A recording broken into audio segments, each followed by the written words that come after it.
What's up, everyone? It's Anna, also known as that Star Wars girl, and today I'm going to be doing my Joker review.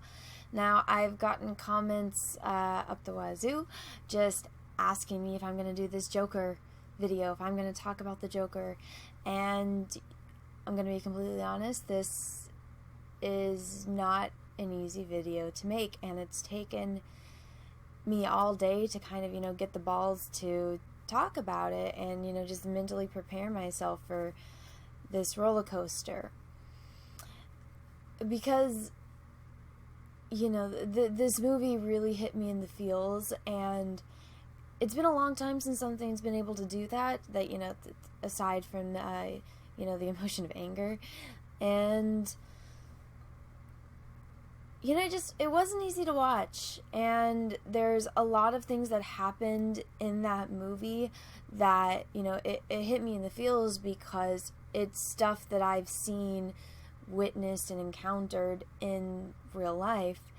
And so watching it and seeing certain scenes, it was like having, flashbacks and experiencing those things and that pain again.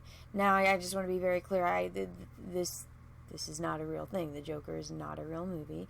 But one of the things about art that it's one of the reasons why I'm so drawn to art, is that when something completely unrelated is a random movie about a super villain, a villain from a superhero comic book, when something like that makes you feel something and it strikes that emotion in you, that to me is successful art. And that's what I strive to do, when I'm doing my own creations, when I'm doing my paintings, and when I see other things that I like that strikes me like this and makes me feel these emotions, it's something that resonates with me, and it's something that I'll carry with me for the rest of my life. And for instance, when you watch The Wrath of Khan, a big portion of that movie, there's a lot of stuff happening that has nothing to do with the emotional impact that I got from that movie. And it's that ending scene with Spock and Captain Kirk, and it's because of that moment in that movie that it was just everything that was behind it. Every Star Trek fan that watches The Wrath of Khan, you watch the original series, all of these years in between when the series was released and the movie, and just everything that embodied the character of Spock. And it was so like him to do what he did, and that's one of my favorite movies. It's also one of the most difficult movies for me to watch, just because I can't get through that movie without completely losing it and crying every single time I see that. Every time I hear the phrase, I can't even get it out. I always will be your friend. It gets me in the feels. And so watching Joker, I need to put this into context. So I grew up in, the middle of California. It's right in between, it's not really right in between. There's a lot of farmland if you know California. But I would consider it more Northern California. But I grew up in a very small community. Then parents split up, and, my mom made us all move. I got to go to the same high school as George Lucas, which is probably, and getting to, meet all my friends, which is probably the only good thing out of that. If I could go back in time and change things, I would, because I remember what it was like before all that happened. And then I went to college in San Francisco, and when I was there, seeing what was happening in the Joker reminded me so much of things that happened in San Francisco. I've seen riots. I've seen mob-like mentality. I've seen, the way that they just had Gotham set up to where you were just suffocating in the disgustingness and the trash in the cities. I've seen that. I lived in that. I was in college. I couldn't afford to, live high and fancy life. I literally lived in, the scummy part of San Francisco for, a while I was living there. And, it gets to you watching him go to his apartment, and, just that scene with him and the girl in the elevator where she's just like, this place is just freaking awful. And I know that. I've been in that. I've been in, when the elevators don't work, when, they're 100 years old, they're not going to be reliable. And just everything about it was just, when you walk into a room and you smell something and it triggers a memory, it was like sitting in a movie theater and just watching things and having flashbacks to things that I have seen and done and felt and touched in my life. And so I knew I was going to get distracted, so I made a list of things that I knew I needed to talk about. But one of the things that I think was really powerful in the way that this movie was done is that, and this is something that I talk about a lot when I talk about films in this way, is that a hero is only as strong as their villain. And that's something that I find very true in, telling stories and in my study of telling stories and how to tell a successful story. One of the reasons why I think Batman is one of the most iconic written characters of all time is because look at his villains. Batman has to rise to the occasion to beat people like the Joker, to beat people like the Riddler, Mr. Freeze, the Mad Hatter, the Trickster. I mean, you can go on and on with all of the Batman villains. And just all the DC villains in general. But because Batman has, it's like climbing a mountain. You can climb a hill and, it's fine. When you have to climb something like Everest, that's a completely different animal. And Batman, when you come to the depth that Batman's villains have, he's always climbing Mount Everest. It's like, it's a freaking infinity thing for Batman to do is climbing Everest, and that's because of the depth of the villains. So Batman always has to rise to the occasion to do that, and he doesn't have superpowers. All he has is the fact that, he's Bruce Wayne. He's got the funds to fund himself to have all these gadgets, have all this technology, but at the end of the day, what is all that technology if you're not smart enough to use it, and if you're not smart enough to outsmart your opponent? So, I don't think anyone ever asked for a Joker origin story, but I think doing it makes you appreciate the character and, see, and I mean, you don't even have to appreciate it, but just to watch this and see the way that the storytelling is done. And I've talked about this a lot with Star Wars, is that when you're telling the hero's journey, you have, and this is just a basic plot outline, a lot of it you can go all the way back to Shakespeare, and you have the exposition where everything is getting introduced. You meet all your characters, you meet the world that they're in, and you kind of get a sense of the situation, the day-to-day life. Then you have the rising action. That's when, certain conflicts are introduced, and the hero has to overcome them. And then, that's a majority of your story is going to be the rising action, and then you have the climax, and that's usually when the conflict is resolved. The character decides to make his choice. The character, I referred to it as a hero a second ago, but the character either is going to go one way or is going to go the other way, and that's the difference between a hero and a villain. A hero is going to go, like in Star Wars terms, to the light side of the Force, whereas the villain is going to, give into the madness, give into the dark side of the Force. And you get to see that so, vividly in Star Wars with, the difference between Anakin and the difference between Luke. Luke always stays to the light side. Anakin descends into madness. At that climactic moment, Anakin chooses madness. Anakin chooses to go to the dark side. He thinks it's for, the right reasons, and every villain thinks it's for the right reasons. And that's one of the things that I find so fascinating on what makes a villain, is that in their own mind, a villain doesn't see themselves as the villain. And that's one of the things that I loved about the prequels, and that line, that scene where the Emperor is explaining to Anakin, it's all from a certain point of view. A villain might murder, a villain might do bad things, but at the end of the day, they always have a goal, they always have a purpose, they always have that thing that they want to achieve.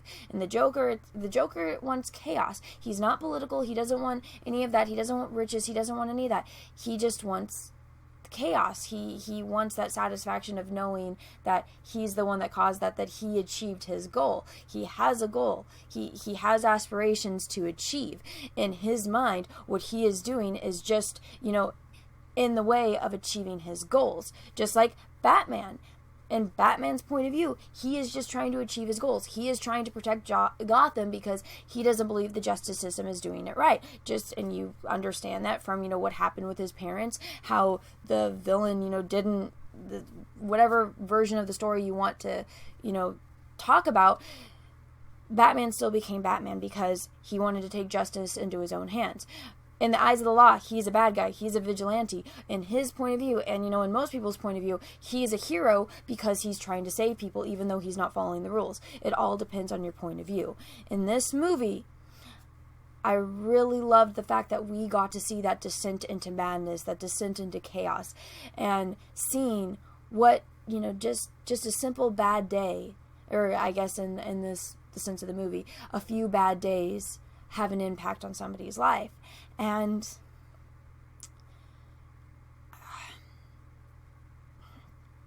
it's crazy how, you, as you grow and as, things happen in, real life, at least for me, I found, how much truer that statement gets every single day. And so watching this after everything that's happened, I spent the majority of the movie crying because, my heart's going out for this character, and I know where it's going. I know where it's leading. And, I don't want, these bad things to happen to him, and my heart goes out to him. But at the end of the day, in my point of view, he's making the wrong decisions. And, and I think to most people, he's making the wrong decisions. Murdering is never right. And one of the things that, the director shows really well is that, you just start off with his everyday life. He's working. He didn't ask to get harassed by those kids. He didn't ask to get beaten by those kids. He was just dancing on the street as a clown. These jerk kids come up, steal his sign, have him run, through the middle of a street full of traffic, go down an alley, beat him with the sign, and then, when he's down, just, kick him and beat him, and then, run away like cowards. Everyone is dealing with their own demons, and obviously those kids don't exactly have the best life if they're, just beating an innocent person. And you can obviously see the way that he curls up. He knows what it's like to be hurt. And, just to be laying there. And this is something that drives me absolutely crazy when I see stuff like this, because I know exactly what it's like to be surrounded by people. You saw, he was yelling for people to stop those kids. He ran past hundreds of people. Not a single person tried to help him. And even when he's there, laying on the floor, crying, beaten, not a single person helped him. He's in a city full of people, and no one batted an eye. That stuff gets to me. That stuff bothers me to my very core, because what is wrong with humanity when you can't even help an innocent person? When somebody is sitting there begging for help, crying for help because they're hurt and they're broken on the floor, and you won't even lift a finger, you won't bat an eyelash? And that's just one notch in the belt for his descent into madness. You have his job where he says multiple times that he loves his job, but obviously it's not paying well. His coworkers are assholes to him. He is aware of it, even though he does have certain mental, disabilities that we slowly learn, and we don't even know the full extent of it because we don't get to see it unless you're one of those people that watch the movie 100 times, or, when the movie comes out and you're able to pause and be able to read a lot of those paperwork and, his journal that is shown in certain scenes. You just watching it the initial time, or maybe the few times that people have seen it. I have still only seen it that once.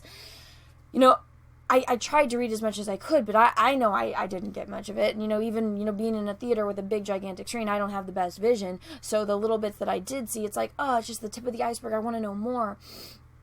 And so knowing that this guy has issues, he is aware of these issues.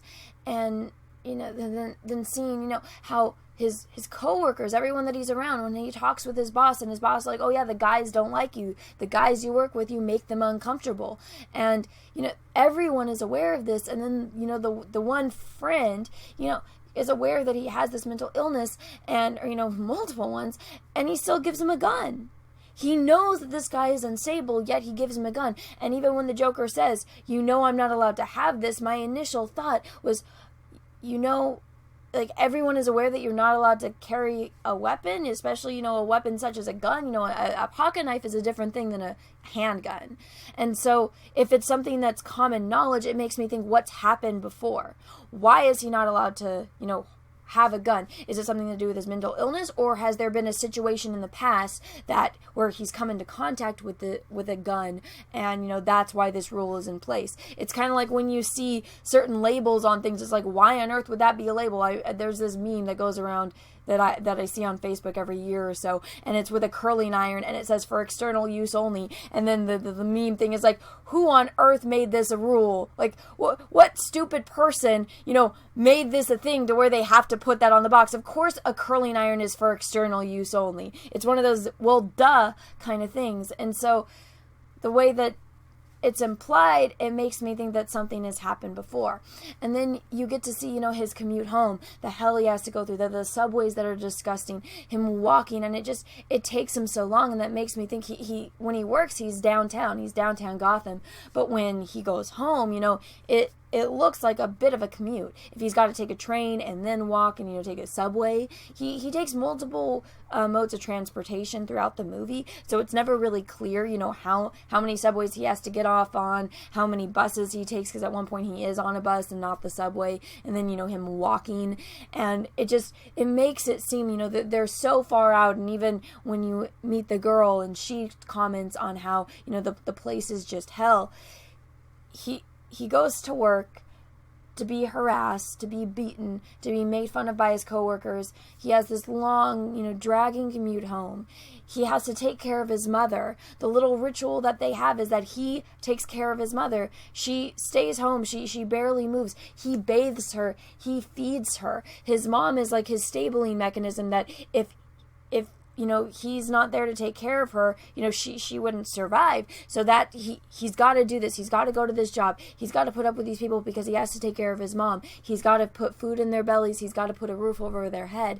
And, the one thing that they do together that just seems special, where he's not, taking care of her, is they watch the comedy show. And this reminded me so much of the King of Comedy, and how, he has that imagination, because he wants so much to be loved. And, it's so obvious that he's not getting it from his mother. And just the scene where he imagines interacting with Robert De Niro he's picturing himself in this talk show. And, he just explains that, I just take care of my mother. And then he gets that acknowledgement that what he is doing is good, and that he's a good person for taking care of his mother, and that he doesn't have any, pent up resentment towards her for making him do that. And just the little scene with Robert De Niro, and how Robert De Niro tells him that he's proud of him and that you're a good person for doing that. Like, even now, it breaks my heart. It gets me in the feels, because I'm like, oh my God, this poor guy. He just wants so much to be loved, and to have somebody, genuinely care about him and give him that affection that he's not getting. Because when life is absolute hell, that's when you need, people like your family, people like friends, the most people that genuinely care about you. Because if you don't, then, you're just so alone. And, a majority of my life, I liked being alone. I still very much like being alone, but it didn't start off that way. And I just learned to be content on my own, and to be self-sufficient on my own, and to, turn off my need for that. And so watching this, it took me back to when that all started happening. And I was like, oh my God, I know his pain. I know it so much. And my heart breaks for him, because if you've ever been in pain, you know that it's, when you see someone else in pain, all you want to do is to make sure that that person never feels pain the way that you did. And so watching it, it was like heartbreak after heartbreak, and it got me. And I know I'm getting all emotional, but the past 4 months I've had, it's hard to not be emotional lately. What else was I knew I was going to get off, so I have my list. I think I covered a lot of it, but one of the things that is introduced, during this scene that I'm talking about, and I'm only in the beginning of this movie, is, when one of the things that when he's taking care of his mother, one of the things that she's always insisting is the mail. You got to check the mail. Did Mr. Wayne, did he write back? Did Thomas Wayne write back to me? It's important. Thomas Wayne is such a good guy. He's such a good person. He's going to help us. I worked for him. And, Arthur, the Joker, even he's like, Mom, why are you writing to Bruce Wayne? You worked for him 30 years ago. There's no way this guy is going to, he's a busy man. He's got thousands of employees. He's not going to write you back.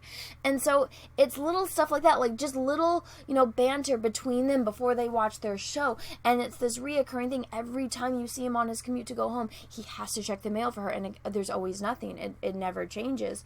And so it's little plot setups like that in movies nowadays, their directors are very obsessed with subverting expectations.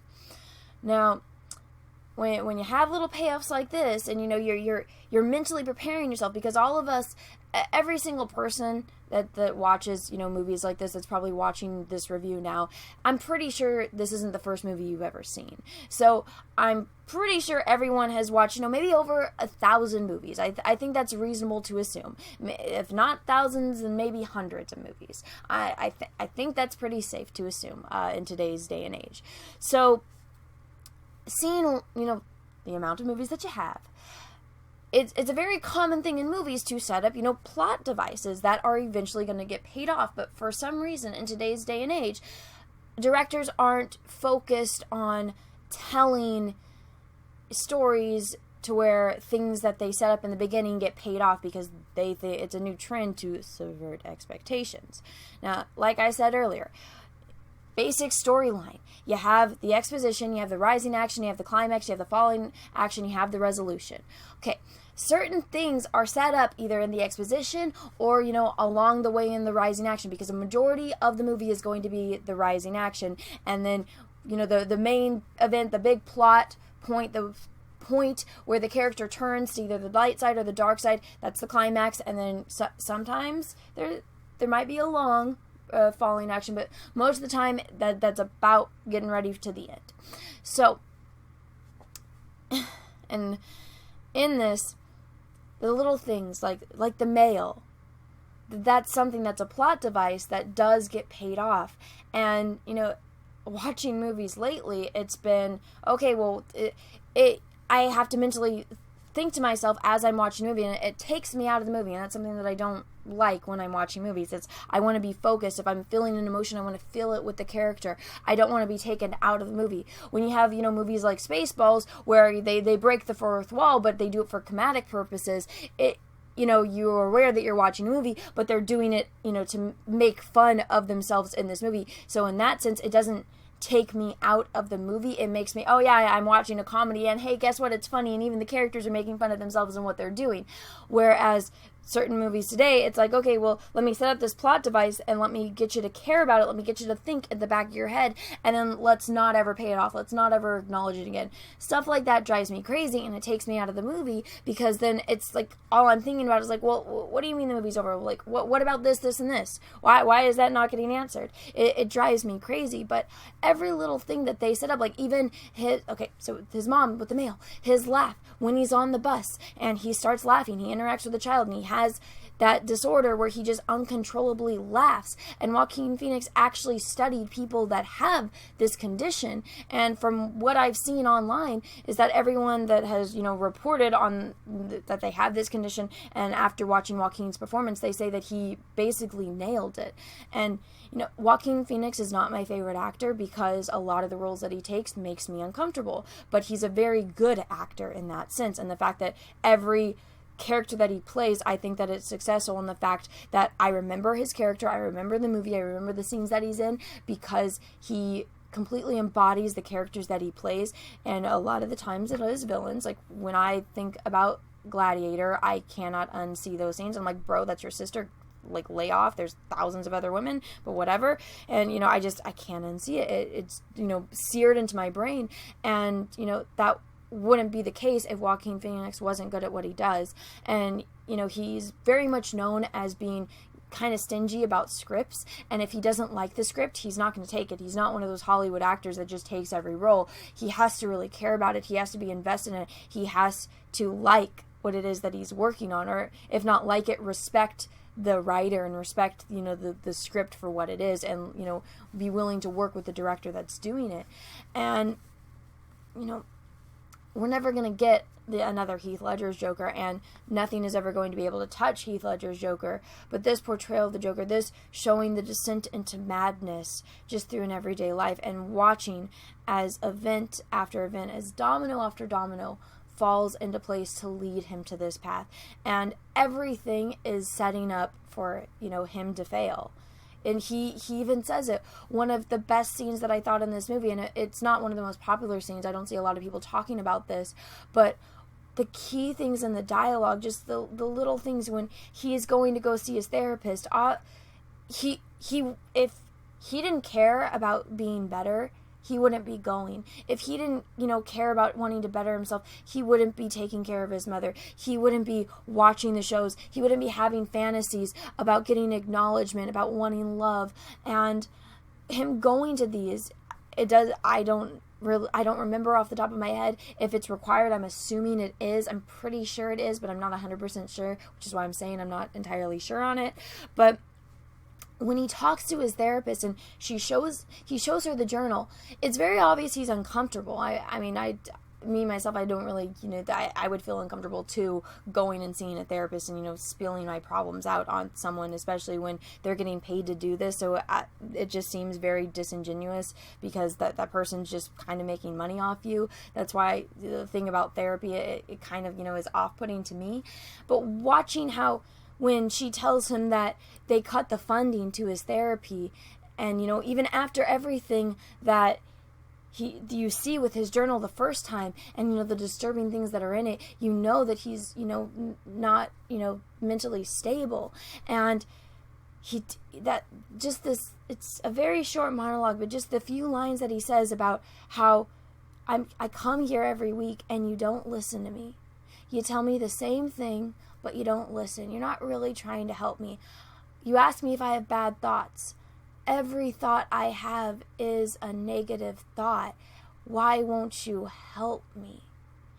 And it's stuff like that I'm just like, because, I think everyone can relate to, and let me just build out this little situation. Imagine you're on a crowded bus or, a crowded subway, and you're standing there, and, maybe you guys are like sardines, and there's, the one jackass that has their jukebox that's playing music, and it's, disturbing, gangster rap, and, there's grandmas next to you, or maybe it's like very explicit music talking about, explicit things. And if that's something that doesn't make you uncomfortable, then let me get...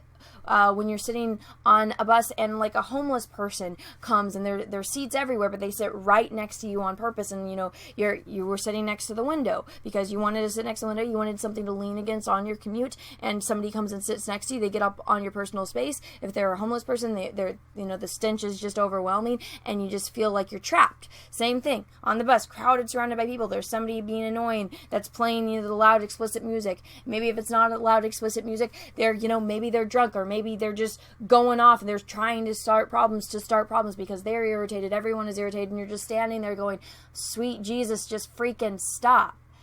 And, all you're thinking about is, obviously negative thoughts because you're so frustrated with that type of situation. Now, hearing everything that's going on with him, and, obviously that's the most extreme case that you can take it. It's just, again, it's just another domino, and it's like, everything is setting him up to fail. And when you think about him as compared to somebody like Bruce Wayne, he had every opportunity to fail. His parents were murdered in front of him in cold blood. Again, in whatever rendition you want to take it, that is the origin story of Batman.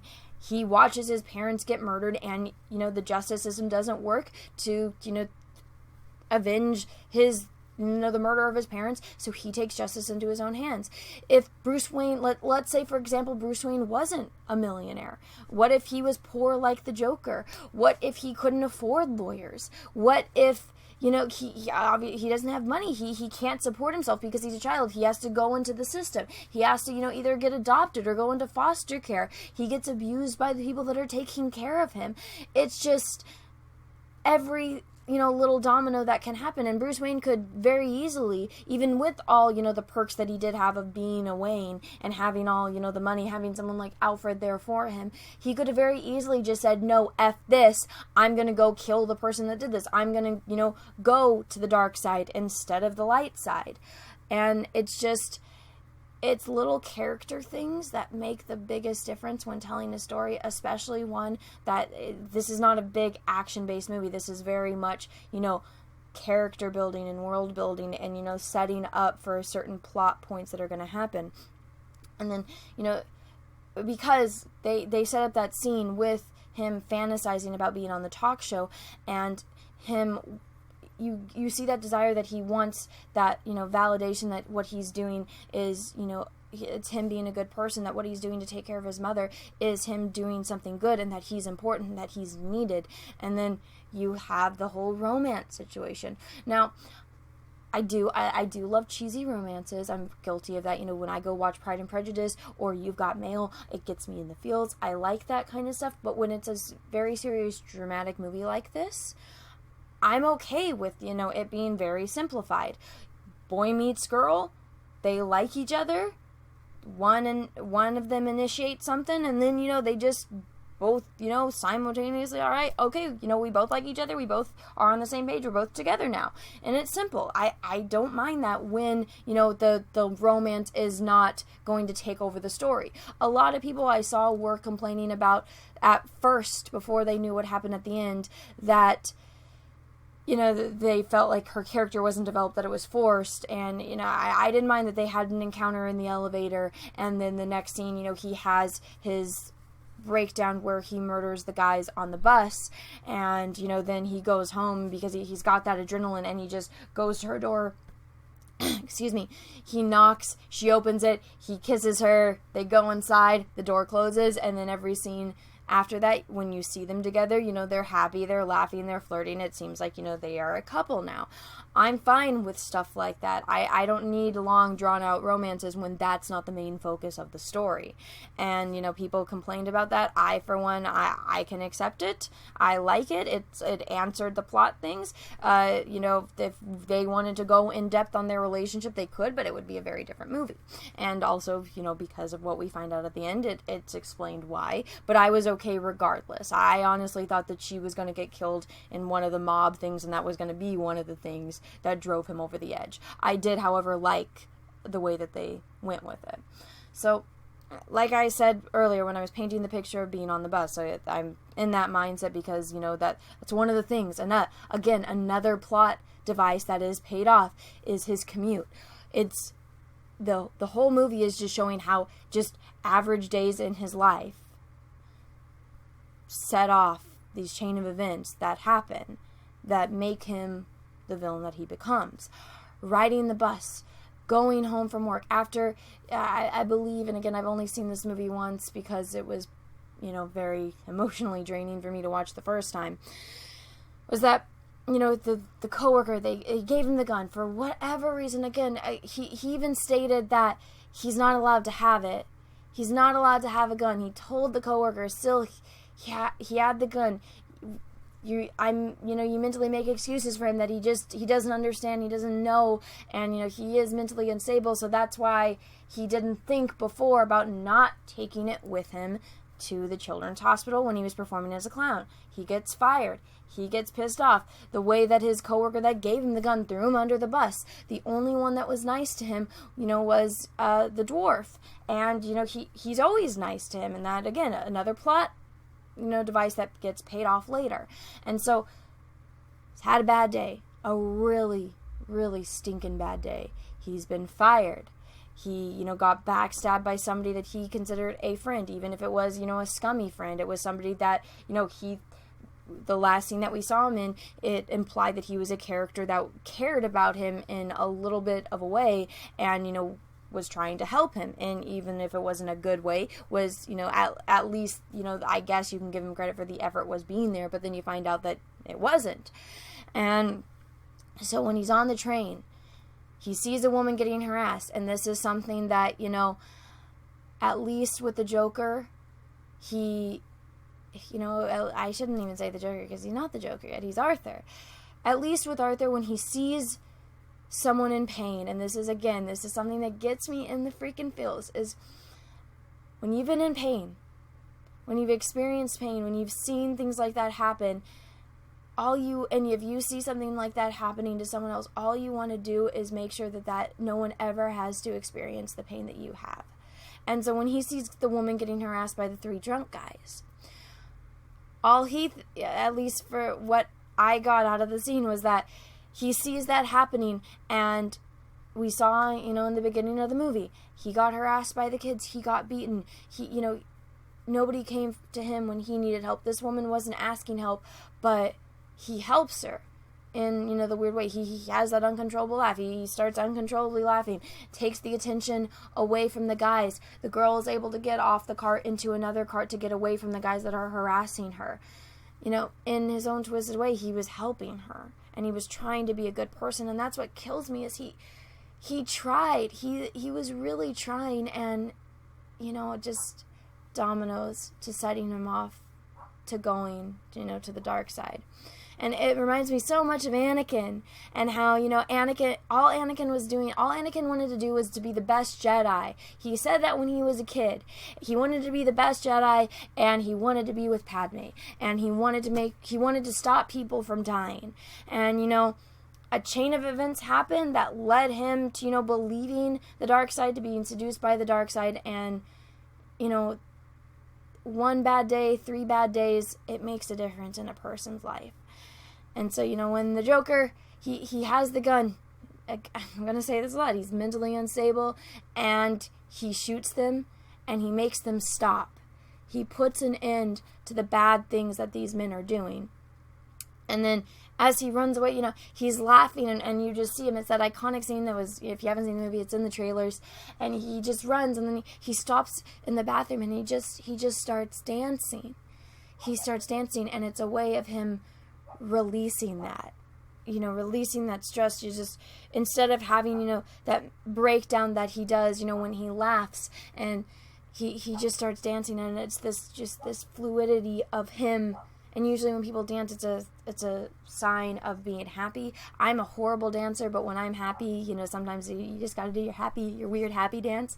And that's what he's doing, and that scene was improvised, and I think it's really an atonement to Joaquin Phoenix and the writers on how, well they were able to put this script together and to really flesh out this character, and Joaquin Phoenix to embody that character to the fullest extent, because, and I heard, I can't remember who said this on a live stream, but I was listening to a live stream, and, there's a moment in this movie when Joaquin Phoenix isn't Joaquin Phoenix, and he becomes the Joker. And you can see that. You can really, really see that.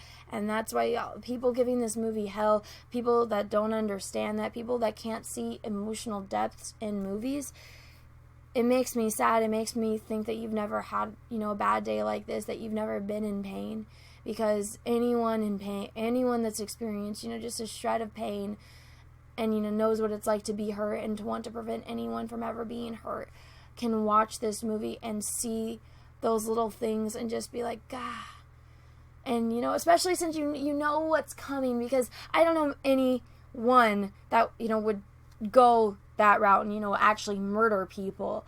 Anyone that I know, and normal people don't deal with problems like that. People that don't have, that, killer instinct in them, which aren't that many people, there's always another way. There's always another way. Killing is never the answer. Taking somebody's life is never the answer. But again, he was abused as the kid. We find that out later when we find out that payoff with his mom. The fact that, she wanted to talk to, Thomas Wayne. He read one of her letters. Her, saying that Thomas Wayne is his father and that he needs to come and help them because, they're living in, a hovel, basically, that they're struggling, that he needs to help them. And then the Joker, he's like, what, that's my father? That's my father. And at the beginning when he has that scene with Robert De Niro, he's searching so hard for someone to love him, for that father figure. When he confronts Thomas Wayne, all he wants is, a hug. He doesn't want money. He just wants love. And it's like, oh my God, my heart. I'm so sorry. Like, oh, I'm so sorry. And even the scene where, you get to see little Bruce Wayne, and people were saying, I saw this, well, it didn't need any of that. Well, yeah, it didn't need it, but I'm happy that it was there because it ties in the universe. You don't even have to make a Batman movie after this. You just have this interaction where he thinks that he's Thomas Wayne's son. He thinks that this little boy is his brother, and all he wants to do is make him laugh. Every time he interacts with children, all he's trying to do is make them smile. And, this quote went around so much when Robin Williams died, and it was the people that, shine the brightest, that want you to smile, that, make you laugh the hardest, are the ones in the most pain. And, just that scene where you see the Joker with little Bruce, and, even though he touches him and Alfred confronts him, it hurts. It physically hurts. And then you find out that bomb when Alfred tells him, no, your mother was crazy. You're not his son. You were adopted. And, they're dropping that bomb. What do you mean I was adopted? And, the mom was one of the anchors. The mom, again, when he has, and that scene is so important when he has, that little hallucination on the talk show. That validation, again, that what he's doing, him taking care of his mother, is the right thing to do. Ugh. And then finding out, that's his rock. That's what grounds him, is that he has this purpose. His purpose is to take care of his mother. He can put up with all of the hell that he has to deal with in his day-to-day life, because at the end of the day, this is what she needs him. She needs him to survive. Somebody relies on him, and he has to be that person for her. And then finding out the bombshell that that he's adopted. Then when he confronts Thomas Wayne, and Thomas, straight up tells him, F you ever come by my son again, that you're gonna regret it. And getting that rejection from Thomas Wayne when all he wanted was love. And then, he goes to the hospital, he steals the records, and then, all these memories that he was suppressing surface. And, finding out what happened to him, that he was adopted, and, he could have been adopted by anyone. He just got, the short end of the stick. He got adopted by the crazy woman who let her boyfriend abuse him, that he was tied to a furnace.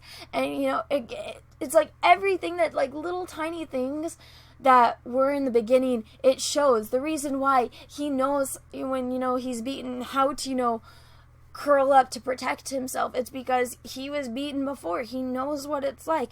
He has all of these issues. He has all of those negative thoughts because that's all he knew as a child. When, the way to, and a lot of people do this. A lot of people suppress their pain with humor.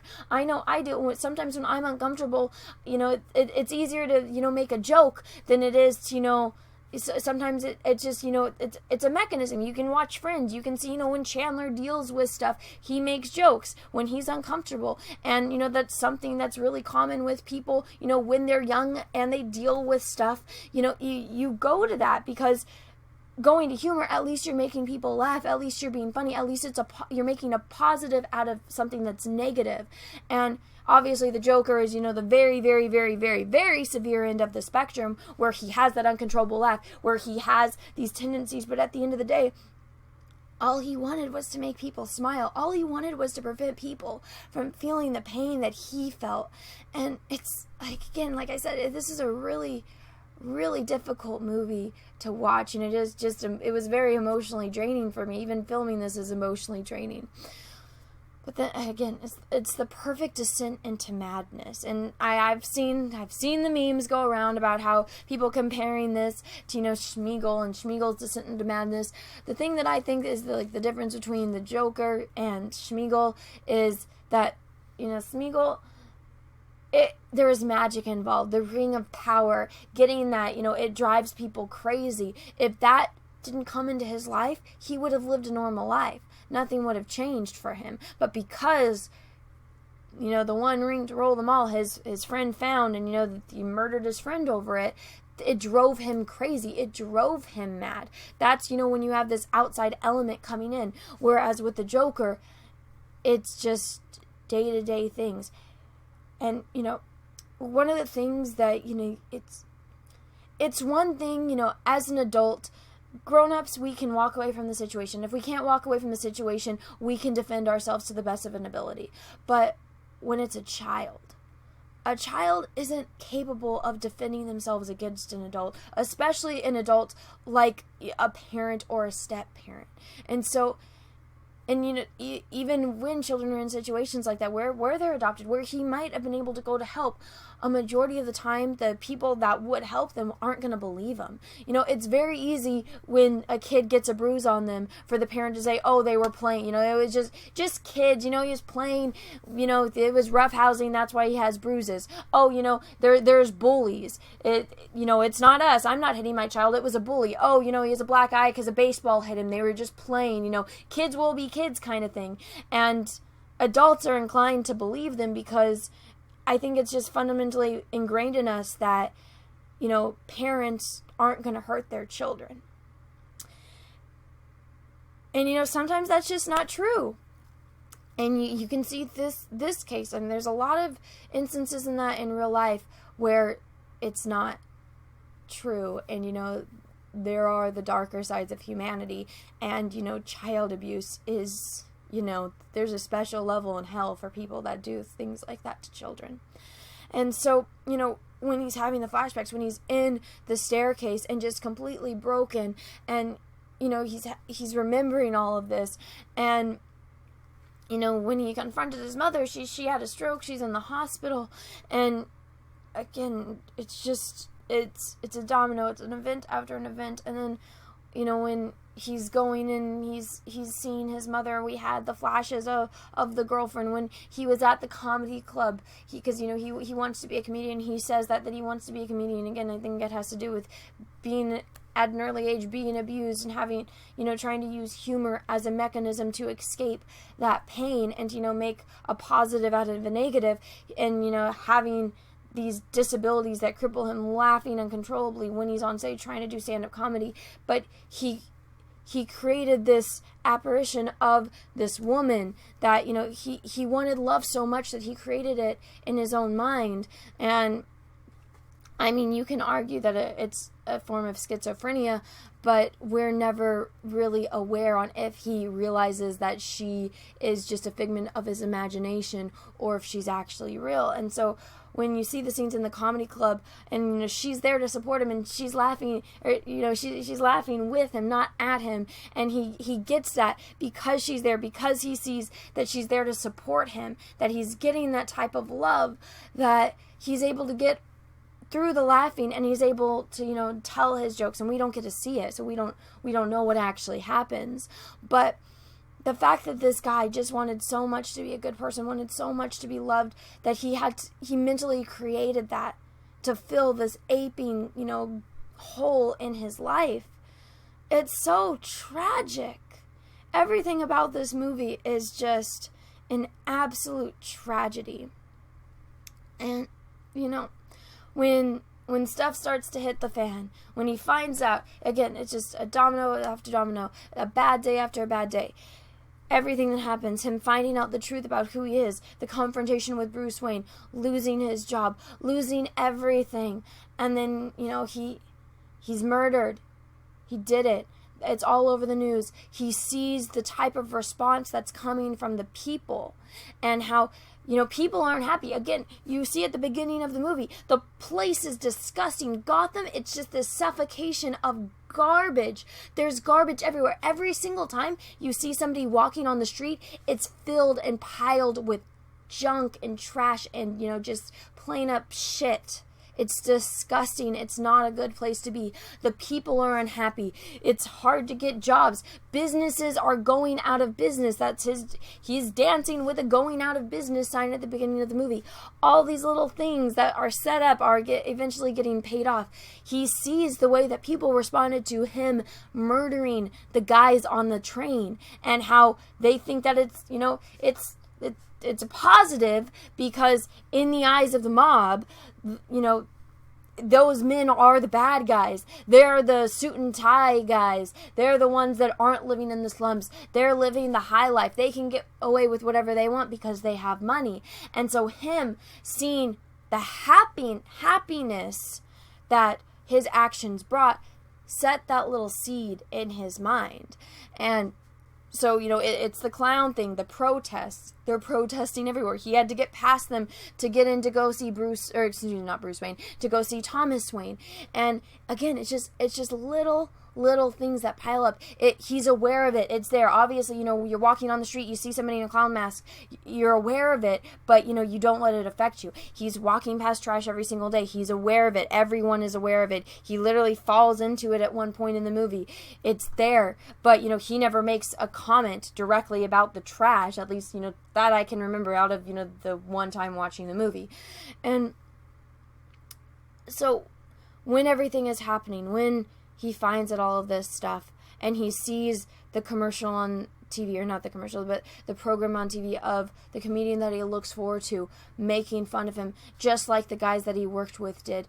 This guy that he idolized, that he looked up to, that he watched every night as, a form of a father figure. That guy is no better than the rest. It gets you, it's like, the one beacon of hope that he had to look forward to is now gone. It's gone. The ideology that he had for this man, for this show, his entire aspirations of being a comedian, of being, on the show, it's tarnished because that guy is not a good person. And that's one thing that the Joker can see in people. He can see if you're a good person or a bad person in the way that you treat someone like him. And that's why I think he, idolize that girl. That's why out of all of the women he could have, envisioned to be his personified, apparition of love, he chose her because it was someone that he coveted. And, you covet what you see every day, and he sees her every day. So she became the embodiment of, love that he didn't have.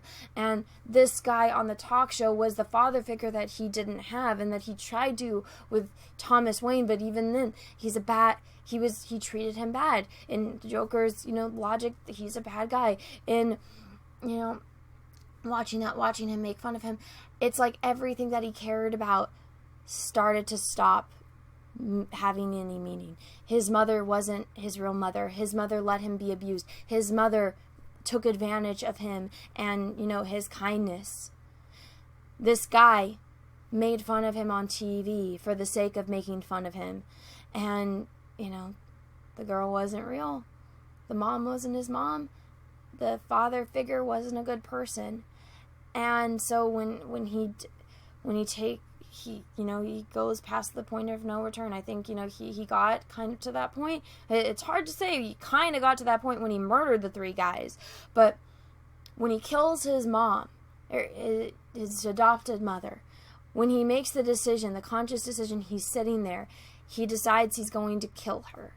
Because, that is his anchor to being a good person. That is his anchor to responsibility.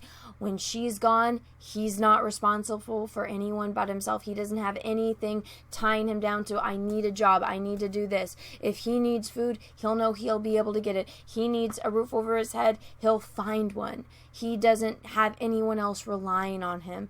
And it makes me think, it's like, that was, kind of what was holding him down to, being a good person. But again, descent into evil, light side or the dark side, and he does it. He murders her, and he has this plan on what he's going to do, because he even acknowledges that it feels good to kill. It feels good to make the people that make him hurt, to make them, stop, to make them suffer. And so after that, it descends into madness even further. The entire plot, we see, what happens when a person just says, F it to the world, I'm going to do this. I'm going full force into this. And you see the complete, 180 when you watch, Batman origin stories, and you see how Bruce Wayne in that moment, decides, all right, I'm doing it. I'm climbing the mountain. I'm, jumping off the bridge. I'm, becoming Batman. I'm going to do it. And then you have the Joker where it's like, all right, you know what? The world sucks. The world didn't care about me. I'm going to stop caring about the world and everyone in it, and I'm just going to say, F it. Let's do this. And that's what happens. We find out that, when he's breaking after, his mom died, we find out that she's not real. He goes into her apartment. She doesn't know who he is, and that's, when we get that payoff as the audience. Then he leaves. The music is playing. We hear sirens. We don't know what happened. We never see her again. Did he kill her? We don't know. He's killed before. He's killed the 3 people. He's killed his mother. He's, he gets the call saying that he's going to offer to be on the show. He's going to do it. We have the scene, and, a lot of people talk, and I've just seen, things from critics where they're complaining about the refrigerator scene because at one point he gets in the refrigerator and, when I was watching it, I didn't really understand it as much. I just saw him taking stuff out and I thought, okay, is he just making a mess because it's the Joker? He wants to, make chaos. It's something that's, very prominent in the Joker and his storyline. But no, it's that he, like they said in the movie when he's learning about his past and the abuse that he went through, that the mom's boyfriend tied him up to a furnace. So when, he feels that stress, he needs to be cold. And I mean, there might be more psychological things behind that. I didn't understand that as well as, I possibly could. If I do more research into it, maybe if I watch it again, maybe I'll pick up on more. But I am fine with the explanation of that. When he was a child, he was burned. So when he's feeling, suffocated, when he's feeling in pain, when he starts to feel that burning sensation, so he needed to get into some place that was cold. And, that I'm fine with that explanation. And so he's, he has the big thing. He's finally going to get to go on that show. And it reminds me so much of King of Comedy.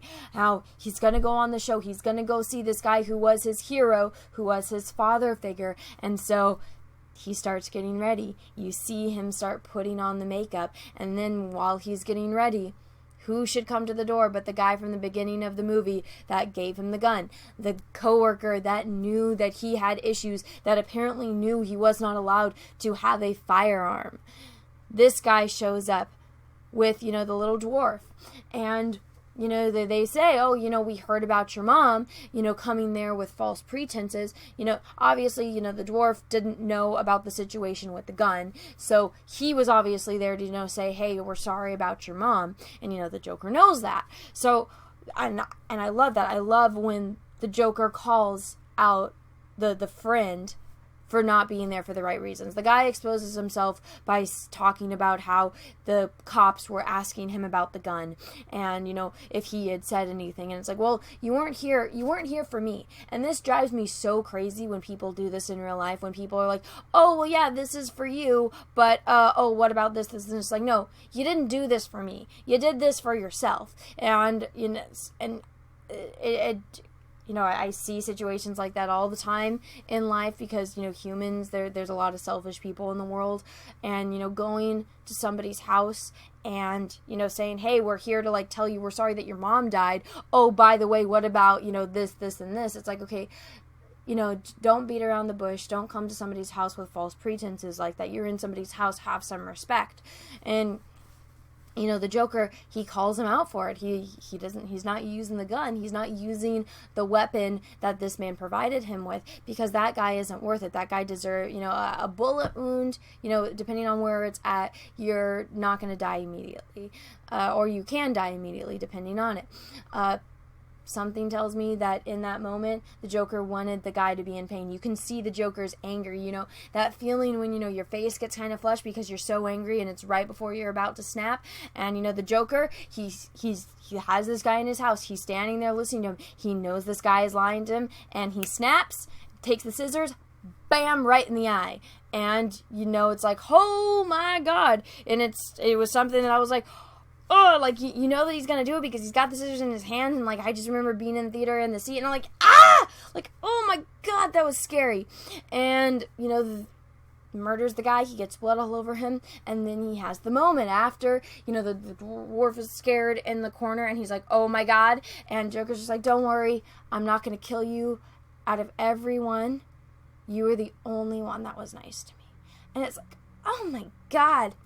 And it's like, that he was nice to him because, he knows what it's like to be the butt of a joke. And it reminds me so much of Tyrion Lannister. It's one of the reasons why I love Tyrion so much, is that, when Tyrion, in the beginning of Game of Thrones, when he is talking with Jon Snow, and for those of you that don't know these characters, a lot of people know who Tyrion Lannister is, but Tyrion Lannister, Peter Dinklage, he's the dwarf, and everyone teases him about it, he acknowledges it, and then you have somebody like Jon Snow, who in, the beginning was always teased about being the bastard. He's the bastard of Winterfell, and then later on he embodies that, and it, becomes an advantage that he's not a noble, that he's a bastard, and people respect him for the fact that he's a bastard. But in the beginning, he's embarrassed of it, he's ashamed of it, he wants to be so much more than just a bastard, he wants to prove himself, and Tyrion Lannister tells him, one of the greatest lines that I loved from Game of Thrones was that, if you come to terms, and I'm paraphrasing horribly, he says it so much more eloquently than I could, but it was one of those lines that it's like, if you come to terms with what you are, people can't hurt you. And that's how he was able to cope with the fact that he was a dwarf, that he knew everywhere he goes, everyone's going to make fun of him for being a dwarf. So as long as he owned it, he acknowledged what he was, people couldn't hurt him. And he tells that to Jon. If you are okay with the fact that you're a bastard, people's words can't hurt you. And and I love that. And so watching this moment, and he's afraid that, Joker's going to kill him. He's up against the corner. And Joker's like, you were I'm not going to kill you. I'm not going to hurt you. You were the only one that was ever nice to me. And it's like, it's because, he understands his pain, at least to an extent. Obviously Arthur was different. Arthur had his issues. Everyone made fun of him. And, he knew what it was like to make fun of. And so that's why he was so nice. And that's why he had empathy and compassion for Arthur, because again, it's all about pain. If you know what it's like to be in pain, all you want to do is make sure that no one else feels the pain, because if you know what it's like, you don't ever want anyone to experience that. And so it was a beautiful, kind of moment of acknowledgement. And it's like, I just remember being so scared. I'm like, please don't kill him. Please don't have like a crazy episode and just murder this guy. And, I was just hoping, I'm like, just please let him go. Please let him go. And in my back of my head, I'm like, no, he might not let him go, because then he can go tell the cops, and then all the cops will know that he's the one that murdered everyone. But then, of course, me thinking like ahead and strategizing like that, at least for the character, like what would the character do? Like, me trying to, rationalize why he would kill him after him saying that he didn't. And then, the dwarf trying to get out of the door, but the Joker had locked it because, he didn't want the other guy to escape when he was going to murder him. And so he can't reach it. He can't get the little chain off, so he has to ask, the Joker for help, and he's looking down, he's so uncomfortable because, the Joker's covered in the guy's blood, and he just opens it, and he says, it's okay, you can go, like, don't worry about it. And so he goes, he leaves. Joker's not worried. The Joker doesn't care if he goes and tells anyone that he's the one that murdered her, because at this point he said, F it, I'm done being Arthur, I'm done being this guy that tries to be nice, that tries to contain my bad thoughts. I'm all in now. I'm over the hill. I climbed my Everest. I'm descending into chaos, into madness. And then he puts on the suit. He has the makeup on. And we see that iconic scene where he's dancing. He's happy because for the first time in his life, he's content with who he is, and he's happy with his decisions. As twisted as they are, he's happy. He doesn't need anyone to love him anymore. Because he's finally content with who he is. And so he's dancing. He's going down. Again, he's descending into madness as he dances down these stairs that were part of his everyday commute. And he's running away from the investigators that have been following him throughout the entire movie after he murdered the 3 guys. He gets on the train. It's full of protesters. Any other day, any other situation, him being out in public dressed in, the mixed match colored suit with face paint and green hair, people would look at him like he's crazy. But in Gotham, during this time when these protests are going around with all these people in masks, He fits right in. He gets on the subway. He knows how to work the crowd. He knows how to manipulate this mob mentality because he understands it so thoroughly well. And he uses it to his advantage to escape these policemen. And then he goes on the show. He makes small talk with these guys because he knows what they're about now. Once they reveal themselves for what they really are, he knows how to manipulate them because he knows they're bad people. He doesn't feel bad about using them and mistreating them. So when he talks to them and, they're just like, oh, right, we'll do this, this, and this, trying to be nice to him. Oh, it's all business.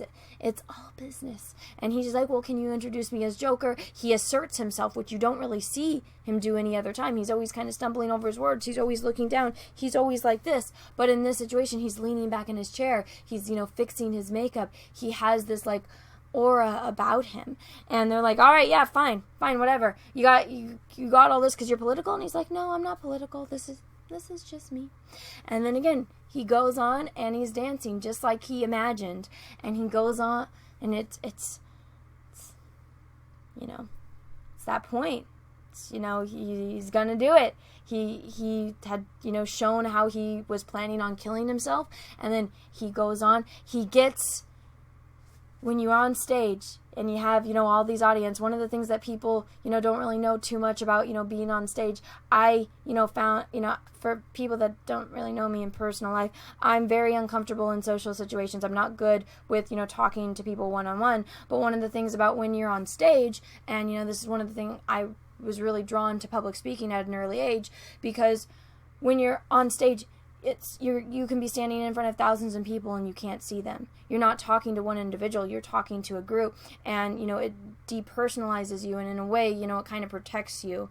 So, I'm watching that, I'm just like, he's in front of all these people. He knows that they're there. You can feel the energy when there's hundreds of people in a room. You can feel that, and there's this heat about it, and especially having lights on that, he has this energy. He has this adrenaline, and then he interacts with these people. He's imagined this so many times in his head, fantasized about meeting them, about talking to these people. He knows them. He watched them every single day. He knows them better than, probably they are, themselves, because he studies them. He analyzes everything about them, because these are people that he idolized. He has no problem going up and kissing, the little old doctor lady. He says hello to, Robert De Niro's character. He sits down like he owns the place. And then, he goes to, tell his jokes. He knows that they're going to make fun of him, but he's okay with, him being the butt of the joke at first, because he knows at the end he's not going to be the butt. He's going to be the one standing on top, and they're going to be the ones that, for lack of a better, expression, they are going to be the ones that become the butt of the joke.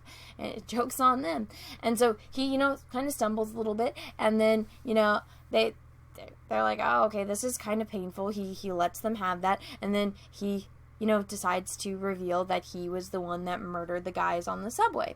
And he knows that Robert De Niro's character, that guy, he's ambitious. He wants the kind of media attention. He knows by revealing this, and you can see it. Me as, a viewer watching it, Robert De Niro, he engages in talking to him. Usually what they say is don't interact with terrorists. Don't interact with people that are, crazy like this, that are psychopaths. You don't want to play this game with them, because if you play their game, they're gonna win.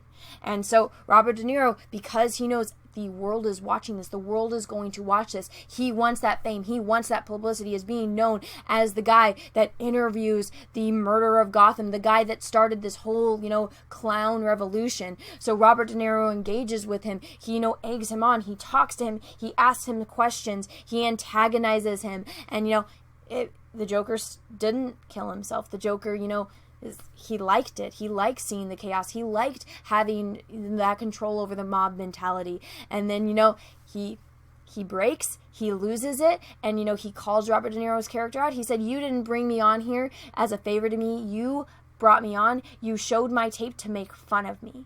What you did, you exposed yourself as a bad person, and I'm done with you. I'm done caring about you. And just like his mother, bam, shoots him. Blows his head off on, live television. And then he goes up to the camera, and the adrenaline in the moment, he's on cloud nine because he's freed himself of all of these, worldly attachments that he had that was keeping him sane. And he gives into it. That's why, I've said, perfect descent into madness just by having a few bad days. And a few bad days can mean the most to certain people. And, it's poetic and in the most sinister and gruesome way possible. And then, when he's getting taken in the cop car again, he's on cloud nine. And it did remind me a lot of Heath Ledger's Joker, when Heath Ledger is like in the cop car and he's sticking his head out kind of like a dog in the wind. And, then you just see all the chaos everywhere. Everyone's cheering him on. They all know he's in the cop car. All of the clown-faced, masked people, they're like, yeah! Like he's the biggest celebrity.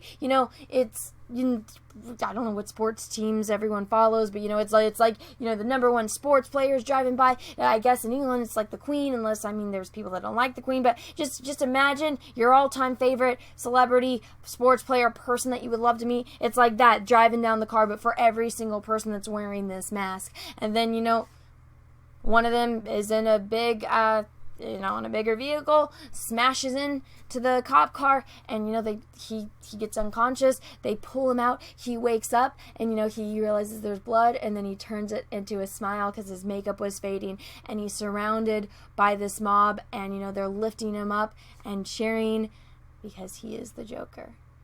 And I would have been fine with the movie ending when the talk show got taken off the air and he killed Robert De Niro's character. But the way they ended with him getting celebrated as this, embodiment of anarchy and chaos, which is the exact opposite of the establishment. And, also at the same time watching, with this mob mentality, seeing, and I saw the theater and I was like, oh my gosh, I know what's happening. They didn't introduce Thomas Wayne into this movie multiple times just to not have the payoff.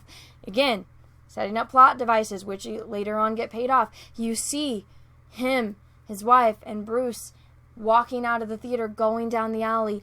All of us know what's going to happen because I'm assuming everyone watching Joker knows Batman's backstory. And you see, the one guy in the mask. It's not the Joker. You see him go down the alley and you see him shoot. You see her necklace break. You see Bruce watch and then him leave. You have that scene coincide with the Joker on cloud nine. This is, the greatest night of his life. He has accomplished everything. He meant nothing to the world, and now he means everything to all of these people. He's gotten everything that he wanted now, and he's free. He is free. And Bruce is having the worst moment of his life. This is, the turning point in Bruce Wayne's life. And, again, you have the rising, or you have the setting, the introduction to the story, rising action, climax, falling action, resolution. This was the Joker's resolution. His story arc is over. He got to the point. He chose to go to the dark side, not the light side. And now we have Bruce Wayne. It's the end of one story and the beginning of another. We know what's going to happen from then. There you go. That was the exposition. You got introduced to Gotham. You got introduced to some of the madness that's going on in the city. That it turns people absolutely crazy.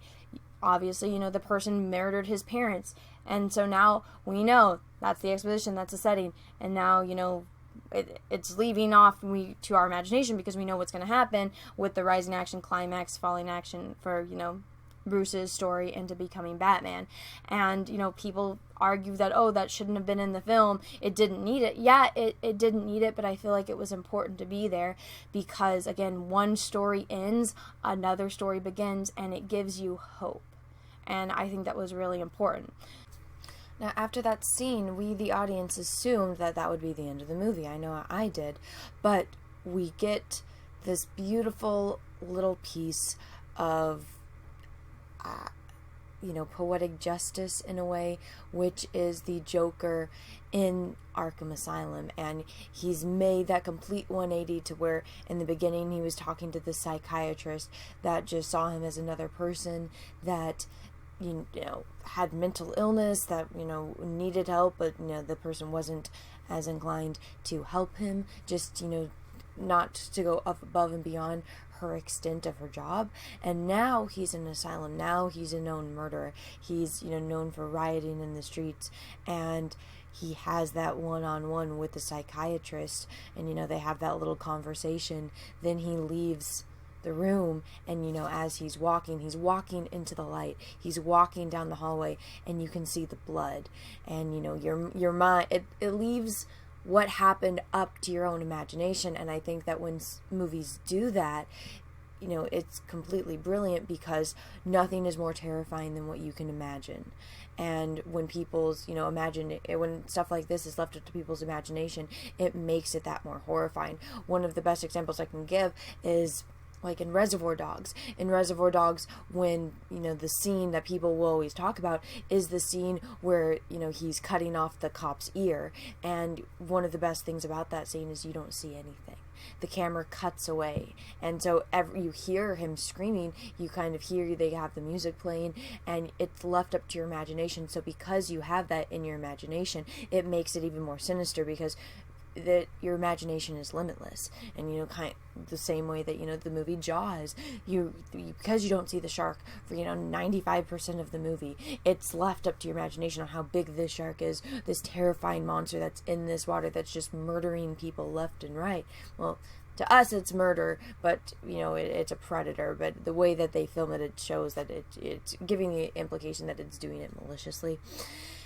And, you know, then, you know, he walks to the end of the hallway, he's doing his dance, there's the blood, and then it shows him running back and forth with the orderlies trying to chase him, and it's like, what is his imagination? Was all of this just a thought, or was all of this real? Did this, you know, movie that we just watched, did it actually happen? Because the way that we've seen stuff from the Joker's point of view, we know that he's capable of just, you know, completely imagining apparatuses for plot device. So could it be something like that?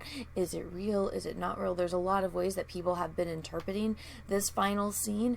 I myself haven't, you know, I feel like I need to watch it a few more times to really understand this ending scene, but I'm so glad it was there, because it just fit in so perfectly with his story arc. And even though the story is done, and this is just that little, you know, that little extra slice that you get at the end, you know, you have a letter, this is the little PS at the end, and, you know, he's the Joker, that he is completely the Joker, the complete chaotic, you know, anarchist that he is, that we've seen, that, you know, I grew up with. That is the Joker. So everyone, I hope you enjoyed this video. If you've watched it this far, thank you so much. I really appreciate it. I know that this was a very long review, but I'm glad that you guys all went through this with me. So if you liked the video, please let me know what you thought in the comments below. If any of these things that I've interpreted you want to, you know, me to elaborate more on, if there's something that I missed that you want me to cover, please let me know in the comments below. If you like this video, go ahead and give it a thumbs up. You know, the algorithm's been kind of weird lately, so every little bit helps, you know, help my channel grow. And if you didn't like this video, it's okay too. Thank you so much if you watched this far through. That's dedication, especially if you weren't enjoying it. And yeah, make sure that you click the little bell to subscribe to my channel. That way you get notifications when I do other videos and live streams. And until next time, everyone, have a great rest of your day, and may the force be with you, because we are really, really, really going to need it. Bye, everyone. What's up, everyone? It's Anna, also known as That Star Wars Girl, and I have an Etsy store, so if you've ever wanted to own a print of my artwork, this is the place to go. As you can see, I have a lot of recognizable characters, from horror films to heroes to Star Wars characters. Some of the notable characters I have on here are Darth Vader, which I did a couple live streams painting, so you can own a print of this painting. I also have Luke Skywalker, the binary sunset version, one of my favorite scenes in the original New Hope movie. I have Darth Maul, which Ray Parks himself actually complimented me on Instagram. And then last but certainly not least, Ahsoka Tano. So if you want to own any of these prints, go right on over to my Etsy store. Again, that's The Art of Anna, That Star Wars Girl, or TSWG for short. Thank you, everyone, and have a great rest of your day. What's up, everyone? I have a P.O. box, so if you want to send me some mail, go ahead and send it to Anna, that's Star Wars Girl, or TSWG for short, at P.O. Box number 28171, Santa Ana, California, 927998171. Have a great day, everyone. Thank you so much.